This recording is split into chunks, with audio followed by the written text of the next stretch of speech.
A história da cultura do povo afro-brasileiro. Até recentemente, muito pouco era estudado sobre a história da África. A África é um continente cercado por savanas, florestas, montanhas, mar e deserto, e uma rica fauna. Os africanos viviam em pequenos reinos e dominavam técnicas de agricultura, metalúrgica e mineração. Com a expansão europeia na costa da África, os nativos passaram a ser capturados e enviados como escravos para a Europa. A rota do tráfico negreiro mudou a partir da colonização do Novo Mundo e o comércio de seres humanos atingiu grande proporção pela necessidade de mão de obra nas terras. O Brasil recebeu cerca de 5 milhões de africanos entre 1500 e 1850, já que precisava de mão de obra para a cultura de cana-de-açúcar no Nordeste, no ciclo do ouro em Minas Gerais e o café no Rio de Janeiro. O transporte dessas pessoas era feito de forma desumana e muitos morreram no caminho. Quando chegavam, os escravos eram vendidos, encaminhados aos seus destinos, sendo obrigados a trabalhar sol a sol. Roupas e alimentação de péssima qualidade. Também foram proibidos de praticar a sua religião e obrigados a adotar o catolicismo e a língua portuguesa, mantivendo a sua cultura e seus rituais escondidos. A miscigenação entre os africanos, europeus e indígenas foi fundamental para a Constituição brasileira. Infelizmente, apesar de promover sua liberdade jurídica, a abolição não garantiu condições dignas aos ex-escravos. Não possuíam moradias, condições econômicas ou assistência do Estado. O preconceito e a discriminação os impediram de encontrar trabalhos nas cidades. Já nas lavouras tinha sido substituída pelos novos imigrantes europeus, a maioria italiana. A escravidão deixou raízes profundas. Muitos vivem, ainda hoje, em condições inferiores aos brancos, devido ao grande processo de exclusão social. Têm menos escolaridade, menos qualificação, salários menores, menores representação na mídia, entre outras injustiças. Mas por que toda essa discriminação e preconceito ainda acontece nos dias atuais? É uma situação degradante, considerando a imensurável contribuição dos negros na vida brasileira. Os africanos foram, sobretudo, fonte de informação para os portugueses que não tinham conhecimento sobre o cultivo da exploração de produtos tropicais.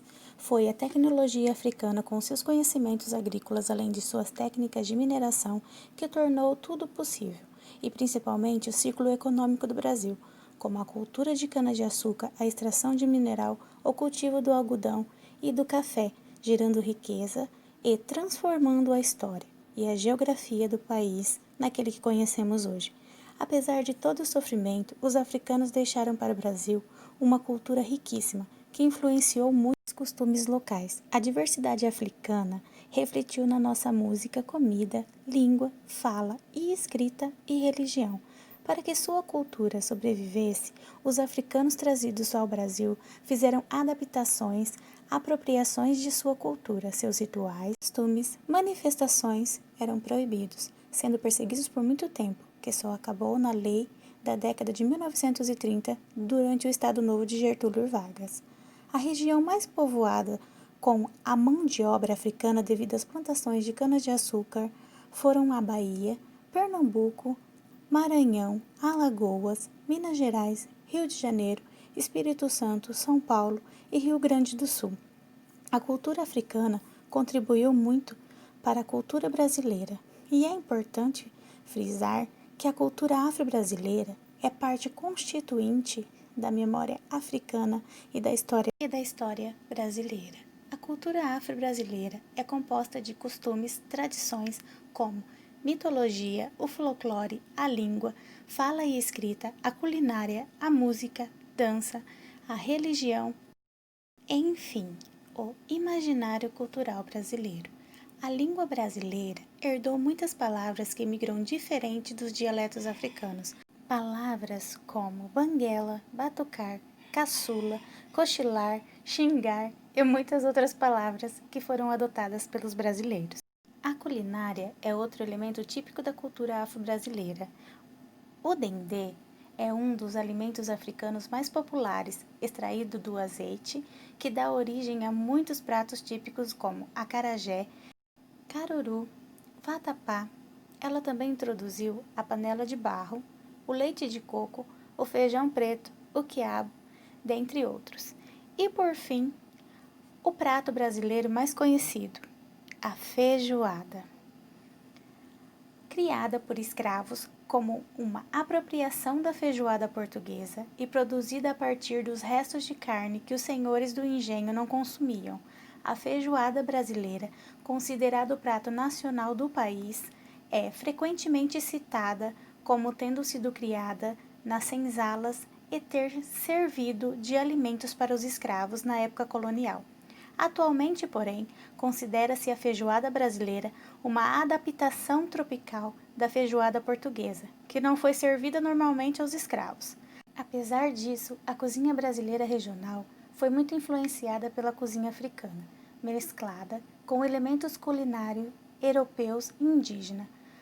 Na música, diversos gêneros permeiam a influência africana: o samba, o maxixe, o maculelê, o maracatu, utilizando vários instrumentos como atabaque, afogé, agogó, berimbau e tambor. Essas expressões musicais são também expressões corporais, refletindo na forma de dança, nas danças folclóricas como maculelê e samba de roda, e nas danças de rituais, tambor de crioula. A capoeira é uma mistura de dança, música e arte marcial. Conhecida mundialmente, tem sua história relacionada à opressão, sendo usada para se defender em perseguições de capitães do mato. Na religião, eles foram responsáveis por difundirem o candomblé, que é uma religião baseada no culto de orixás, entidades mitológicas da África, para que pudessem realizar a prática religiosa africana secretamente.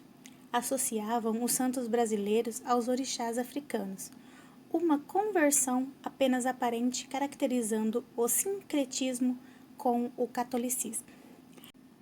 A arte alacá africano, conhecido como pano de costa, que é parte integrante da indumentária da baiana, característica das ruas de Salvador e do Rio de Janeiro no século XIX.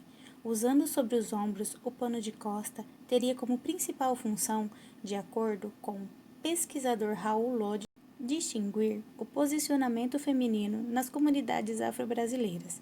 E no Brasil, é produzido por tecelãs do terreiro de candomblé Ilê Axé Opó Afonjá, em Salvador, no espaço chamado de Casa do Alacá.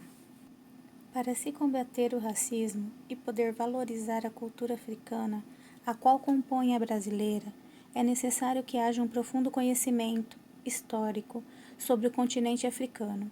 É importante que características diversificadas das localidades e povos sejam destacadas, assim como as similaridades percebidas no nosso dia a dia. As resistências do período escravista sejam ressaltadas e todas as distorção da educação focada no eurocentrismo seja corrigida.